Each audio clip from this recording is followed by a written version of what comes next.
First, on behalf of everyone here, I'd like to thank the parents of the bride and the groom, and I'd like to thank Tom and Michelle. We're all so happy to be celebrating with the two of you today on your wedding. For those of you who don't know me, I'm Tom's cousin and best friend, Michael. That's right, best friend. All the way up through high school, Tom and I always introduced each other as best friend. It wasn't cousin or buddy or friend, but best friend. And Tom has been my best friend for as long as I can remember. And actually, even before that. We've literally been hanging out since Tom was a week old.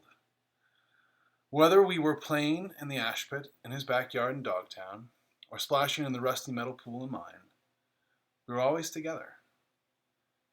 His best friendship has had a profound impact on me. Throughout all of the inevitable ups and downs that life puts us through, I truly feel like I had a leg up, an advantage. I had a Tom.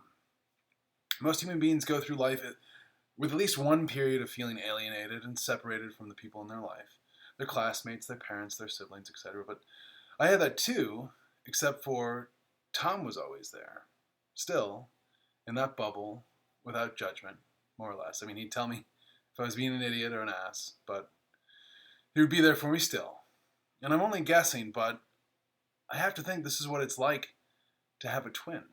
And I feel incredibly lucky to have grown up with him in my life.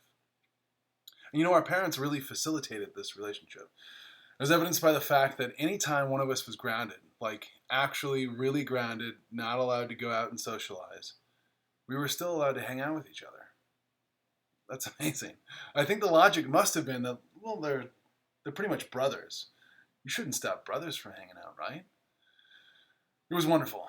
I spent lots of grounded nights playing GoldenEye with Tom and hanging out, and it was wonderful. It was a good thing to be able to do. And as you might imagine, all of these years of friendship with Tom has left a mark on me. A few marks, actually. Physical marks. You actually might call them injuries, some of which required immediate medical attention. The most memorable of which was the time I ate the last slice of pizza while I was living with him in New Orleans. Anyone who knows Tom loves food, and taking the last morsel of any food is ill-advised. It kicked off a hunger-fueled and probably a little beer-fueled wrestling match, which I won because I am bigger than you, Tom. Or at least I thought I had won, but as I walked away, pleased with myself and with full belly, I got a surprise sweep of my legs, which sent me sailing backwards and then sailing to the ER, where I got 7 staples in my head. But I remember the car ride there in the back of Chris Honor's black Ford Explorer. Tom, you look so remorseful. You felt so bad, man. You held my head and you had tears welling up in your eyes. And I thought it was hilarious. But I really think that memory sticks out to me because it was a genesis of so many wonderful things to come. First, I think it was the first time that I realized that maybe I'm not that much bigger than you. Secondly, it was the first of our great unsupervised adventures. Europe and Thailand and Cambodia and Japan being the rest of those. And actually, Tom has been the master curator of many of my life's great adventures, with the notable exception of marriage and parenthood, which I have to thank Kate, my wife. She one-ups you there, Tom. Third, it was during that visit to New Orleans that I first got wind of this girl, Michelle, who, as we all now know, was Tom's next and true best friend. Michelle's name came up more than a few more times over the years, but it was when Tom and I were in Tokyo together, which is over 6 years ago now, that I actually started to write this speech. I could tell then that Tom already knew he was going to ask Michelle to marry him. It was only a matter of time. Michelle, you two complement each other so perfectly. You're two of the most fun and gracious people I have ever known. Just ask any one of the people here who you've welcomed into your city, in your home. It has been so wonderful to know you and to come to understand why Tom has loved you so much for so long. You both extract more joy and adventure out of life than any other couple I know.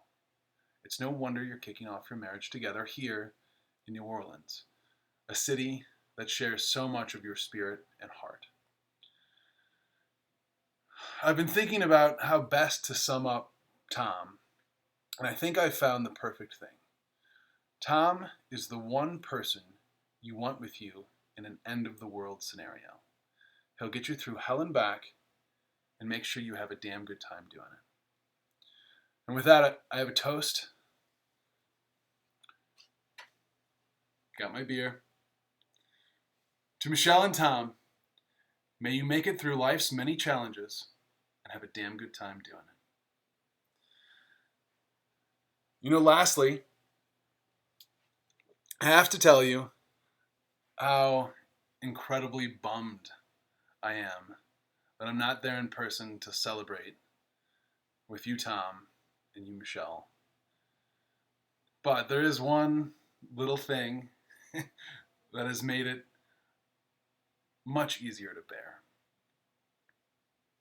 Let me get the camera. Sorry, 1 second. And that is, I'm not wearing any pants. That's right. I love you guys. Happy wedding. Mwah.